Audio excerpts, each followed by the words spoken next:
Greetings, world. Well, this evening, us hairy game lords have been delving or diving deep into Deep Blue from Days of Wonder. What did we think?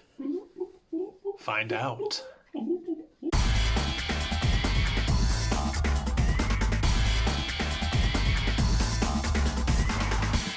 Well, Bearded Lady here, and I have to say, what a fun game this is.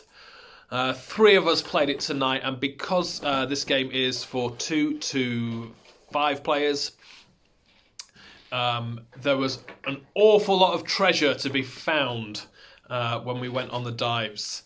Ironically, though, when people went on single or solo dives, there wasn't loads of treasure, was there? Not a lot. But That's a trauma. it was a trauma. It was fun for all of us onlookers, though. But this game is great. It's got beautiful artwork, obviously, because it's a Days of Wonder. The component quality, again, is really nice. Let me just show you. So there's these different dive locations and nice thick punch board with some nice artwork on there. There are different locations as well around the dive site. So this will be the dive site here. As you can hear, the guys are packing it away. But so when you uncover this dive site, you can anchor up in one of these locations here, and they will obviously help you. This is more oxygen. This is more fight against sea creatures. This bad boy here is for every red gem that's found. The person who's here gets 10 coins, and then the whoever is the leader of the dive will get 2 coins as well.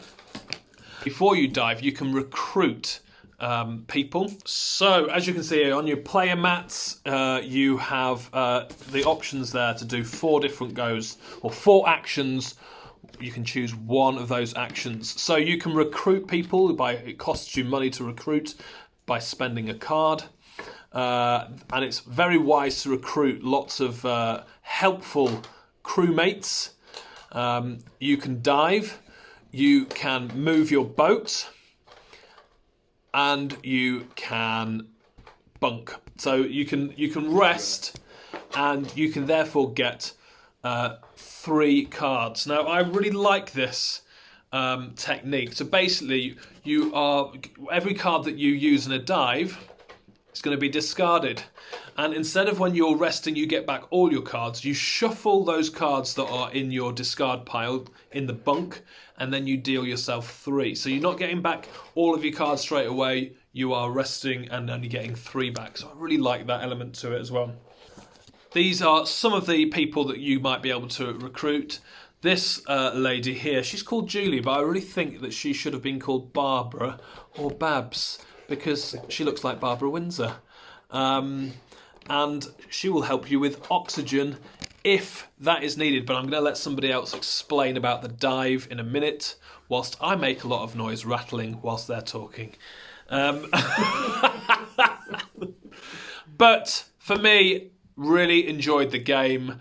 Love the tension of the dive, that push your luck element. We added in, or Chris added in, some dive music, which was the bubbling away, the atmosphere and atmospheric music was brilliant. We start with a purple. Woo! Oh yes. What card are you going to play? He has to. Dive leader has to play a card. A purple card. Aussie Phil also. But yeah, a very enjoyable game. And these little components here, look at that. This is your dive chest where you would keep all of your victory points in there. Good times. Oh, and I won. Yes. Greetings, I am the Walrus. Well, at least I was for this game. Yeah. Really enjoyed the game. I thought the dive structure was really good. You got one of these on the board. When it was this way up, you had to move towards it, and then you could flip it over and dive on it. And as Andrew explained, you had different things that you could moor up. And then as you went down, other people could join you.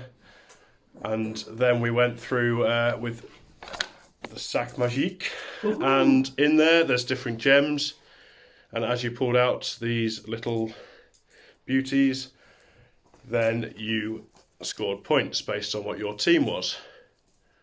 So on here you can see the different gems you got, but as with all scuba diving, there's danger to be had from lack of oxygen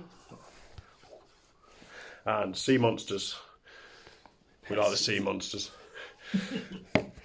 So if you pulled out a blue gem, then you would lose oxygen. If you pull out a black gem, then the sea monsters start attacking. Now, you can have teammates who would help you and defend you or bring more oxygen down, but you had to make a decision as to when you might come up to stop that from affecting your score. And as I found in this game, diving by yourself is not as much fun, because I kept pulling out oxygen and sea monsters, so I ended up scoring like 5 points on a dive, where Andrew just went and got like 100, or Phil 172 when they were diving together. So, good advice. When scuba diving, go down as a team. Absolutely. Never dive alone. Never dive alone.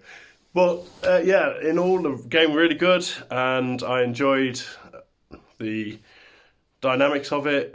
I think we actually managed to clear pretty much the whole board of all the dive sites, so we played the game to its full length, and we were learning it as well, and it's taken us about 2.5 hours, something like that, but that's with learning. It could be so much quicker, because what you're trying to do is you're trying to find the lost city, and once that's found and completed and the dives are completed at those sites, then the game finishes. So yeah, I lost, but it was a shock. I think, there were some good scores going on, but yeah, enjoyed the game. Thought it was great. Would love to play it again and see if there's different sort of strategies you could take to winning, or to doing it in a different way. We built our teams up fairly quickly this time, so thumbs up from me. Yeah, absolutely brilliant game. What I loved was, you have the Albatross. This was the ship that I played. Notice the artwork down here. It's different for the Barracuda. The rest of the card is the same for everyone, but the Siren, Cuckoo Kachu, the Walrus, which was Chris, and then Calypso. So they've gone to a lot of effort in changing the pictures for each of the cards instead of just having a generic card all the way through. And I like that, small details. This one, I felt this one could have been just a little bit larger. Not necessarily much larger, but just so you could line the gems up down here rather than just collecting them all in a mess there. But we made do with it, as was described. When you pull out the blue gem, your oxygen pumps are failing or something, whatever. You make it up in your head, and your old sharks and stuff down there. So effectively, I didn't win, but I didn't lose, which I was half expecting to, because I had a couple of dives by myself and I managed to get a handful of coins. But then I was working on the strategy of trying to build up my deck before going on a dive with one of the other guys or attempting it myself. And I managed to claw back to second with the dive with Ange. And I effectively had a full deck apart from a movement card, which I didn't need. So I was able to double up on the purple gems and score massive points. Yeah, that was good. And it was unbelievable. I think Ange may have taken some photos of that particular dive as well. It was amazing. Everything was coming out but the blues and blacks.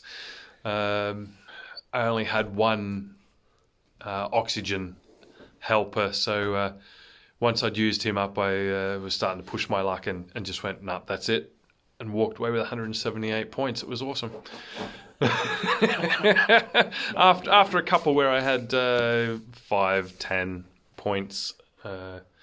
So yeah, as I said, it's an amazingly simple game to pick up, and the fact that it's open as far as you can pick where you want to go diving. You don't have to follow a linear path. Makes it interesting, and because the dive cards are randomly scattered around the board, it's got replayability. Gem bag brings a massive amount of replayability to it because you just don't know what's going to come up. All in all, this is an awesome game. Get diving with your buddies. Who doesn't